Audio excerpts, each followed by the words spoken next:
तो ध्यान से देखिए, इस तरह के क्वेश्चंस को क्या बोलते हैं? यहाँ देखिए स्क्वायर लगा हुआ है, तो स्क्वायर को क्या बोला जाता है? वर्ग बोलते हैं। ठीक है, तो इसे आप क्या कहेंगे? वर्ग समीकरण। इसे क्या कहेंगे? वर्ग समीकरण। ठीक है, तो ये आपका वर्ग समीकरण है। अब इसको क्या यहाँ लिखे हैं? गुणनखंड विधि से इसका हल करना है। तो यानी आज हम वर्ग समीकरण का गुणनखंड विधि से हल करना सीखेंगे। चलिए शुरू करते हैं। ये 9th क्लास का बहुत ही इंपॉर्टेंट टॉपिक है, गुणनखंड विधि से वर्ग समीकरण को हल करना। ठीक है, आपका क्वेश्चन सीधे सीधे आएगा कि गुणनखंड विधि से हल करिए, है ना? गुणनखंड विधि से हल करें, ऐसा क्वेश्चन करके आएगा। ठीक है, तो अब जो आप साधारण गुणनखंड पढ़े होंगे, है ना, उसका इसमें हल्का फुल्का इस्तेमाल होता है। बाकी ये बिल्कुल अलग तरीके का क्वेश्चन है। ठीक है, ये 9th क्लास का लेसन 2 का क्वेश्चन है। तो 9th क्लास का लेसन 2 बताने से पहले कुछ ये आसान क्वेश्चन आपको मैं समझाता हूं, है ना? तो समझना ये है कि इसको हल करने के लिए हमको क्या ध्यान रखना है। तो सबसे पहले हम इसमें बहुत जरूरी होता है रफ कार्य करना। बिना रफ कार्य का ये क्वेश्चन अक्सर गलत हो जाया करता है। तो सबसे पहले हम इसमें रफ कार्य करेंगे। क्या रफ कार्य करेंगे?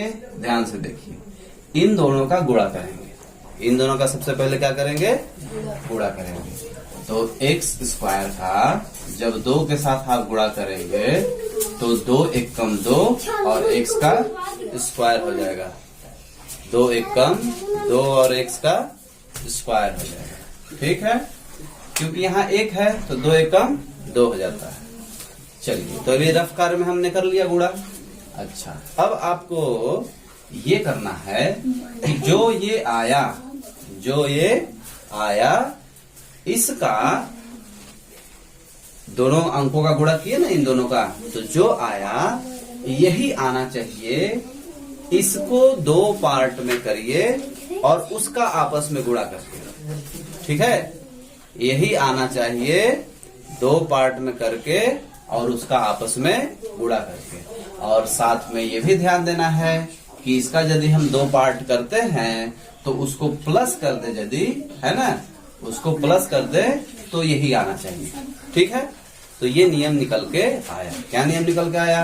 सबसे पहले इन दोनों का गुणा करके लिख लेना है, उसके बाद इसका 2 खंड करना है और इन दोनों खंडों को जब गुणा करे तो इतना ही आए और यदि जोड़े तो इतना आ जाए।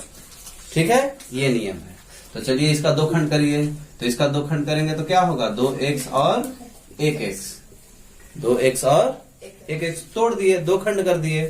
अब 2 में 1 का गुणा करेंगे तो 2 आएगा, x का x में गुणा करेंगे x का स्क्वायर होगा, यहाँ प्लस है, प्लस प्लस का गुणा करेंगे तो प्लस होगा। यानी गुणा करके बिल्कुल सही आ रहा है। अच्छा, अब जोड़ के इतना आना चाहिए।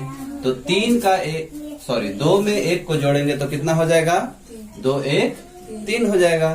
तो जब 3 हो जाएगा तो यानी कि जो नियम हम बताए उस नियम पे बिल्कुल ये क्या बैठ रहा है? सही बैठ रहा है। तो बस अब कुछ नहीं करना है आपको, इसे आपको यही लिख देना है और इसे भी आपको यही लिख देना है।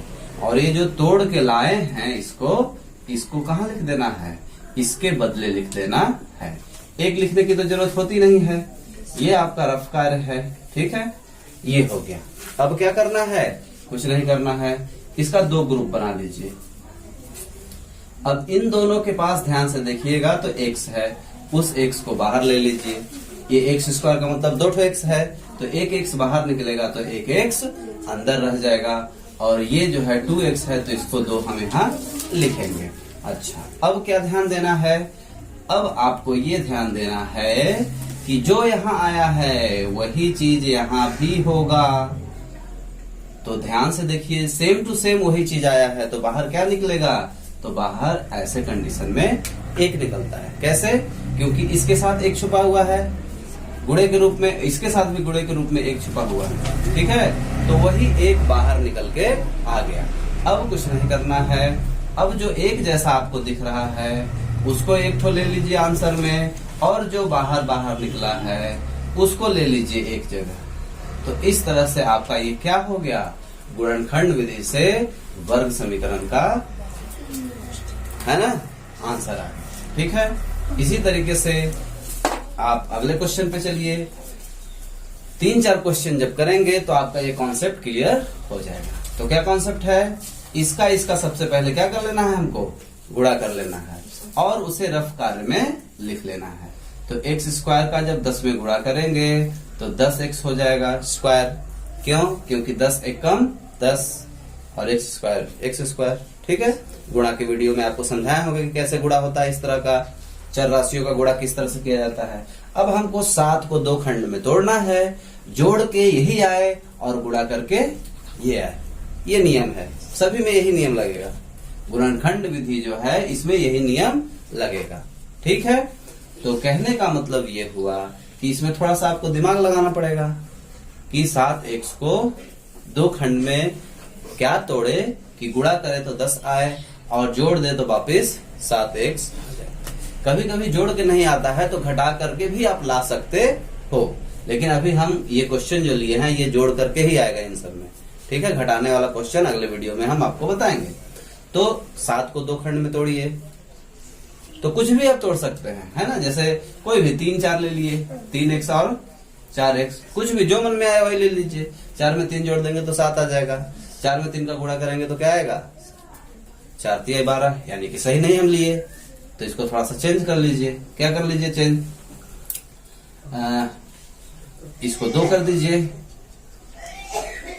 चाहे इसको 2 कर दीजिए और इसको क्या कर दीजिए 5 कर दीजिए। 5 2 7 हो जाएगा, 5 दूना 10 हो जाएगा। तो ये थोड़ा सा दिमाग लगाना होता है। यदि आपको दिमाग नहीं लगाना है तो एक तरीका और है, वो भी हम बताएंगे अगले वाले क्वेश्चन में, चाहे उस क्वेश्चन में बता देंगे। ठीक है, तो चलिए क्या करना है, अगला स्टेप क्या है, जो है उसको ऐसे ही सेम टू सेम लिख देना है और ये जो आया है इसको आप लिख दीजिए। ये आगे पीछे होगा तो उसके लिए कोई दिक्कत नहीं, 5 यदि आगे हो जाता है 2 पीछे हो जाता है, इससे कोई फर्क नहीं पड़ेगा। ठीक है, अब इसको ग्रुपिंग कर लीजिए। ठीक है, वैसे ये कोष्टक नहीं लिखते हैं, बस खाली समझते हैं कि ये एक ग्रुप है और ये एक दूसरा ग्रुप है। कोष्टक लिखने की जरूरत नहीं है, प्लस है तब तो कोष्टक चल जाएगा, लेकिन माइनस रहता है ना तो कोष्टक दिक्कत करता है। ठीक है, तो चलिए इसको आगे करिए। तो आगे क्या है, कॉमन निकालते हैं। तो देखिए यहाँ स्क्वायर है यानी कि 2 ठो x है, यहाँ भी 1 ठो x है, तो 1 ठो x दोनों के पास से क्या निकल जाएगा, बाहर निकल जाएगा। तो यहाँ क्या बचेगा 1x और यहाँ बचेगा 2। ठीक है, इसी प्रकार से मैंने क्या बताया था कि जो यहाँ है सेम टू सेम कहाँ लिखाएगा, यहाँ लिखाएगा। तो अब ध्यान से देखिए, जब यहाँ x बचा है और यहाँ 2 बचा है तो दोनों के पास से क्या निकला होगा बाहर, 5 बाहर निकला होगा और प्लस है तो प्लस रहेगा। तो आप सोच रहे होंगे कि यहाँ से कैसे 5 बाहर निकला है, तो 10 को आप क्या लिख सकते हैं, 5 गुणा 2 लिख सकते हैं ना। तो 2 यहाँ आ गया, 5 बाहर निकल के आ गया। तो इस तरह से जो है गुणनखंड किया जाता है। अब इसमें आंसर में क्या लिखेंगे, जो एक जैसा आपको दिख रहा है उसको एक ठो ले लेते हैं और जो बाहर बाहर निकल गया है उसको ले लेते हैं। इस तरह से आपका क्या हो जाएगा, आंसर हो जाएगा। ठीक, अच्छा अब अगला क्वेश्चन पे चलते हैं हम लोग। यहाँ क्या लिखा हुआ है, 2x स्क्वायर प्लस 3। तो क्या बताए हैं, पहला रूल कि इसका क्या करेंगे, गुणा करके हम साइड में यहाँ लिख लेंगे। ठीक है, तो ध्यान से देखिए, 3 दूना 6 और x का स्क्वायर। अब क्या समझेंगे आप कि 6x का स्क्वायर हमको चाहिए। कहां से चाहिए, इसको 2 खंड में तोड़िए, उसको गुणा करेंगे तो 6x स्क्वायर आ जाना चाहिए और जोड़ दे तो वापस क्या आ जाए, 5 आ जाए। ठीक है, तो अब 5 का गुणन, 5 को 2 खंड में तोड़िए तो क्या तोड़ सकते हैं, 2 और 5, सॉरी 2 और 3, है ना। 5 को 2 खंड में तोड़ेंगे तो 2 और 3 ही टूटेगा ना। 2x और साथ में x है उसके, तो x लेंगे, 2x और 3x हो जाएगा। 3 में 2 जोड़ेंगे तो 5 आएगा और 3 में 2 का गुणा कर देंगे तो क्या आ जाएगा, 6 आ जाएगा। यानी कि बिल्कुल सही तोड़े हैं। समझ के बात को, तो इसको क्या कर लेंगे, आप लिख लीजिए।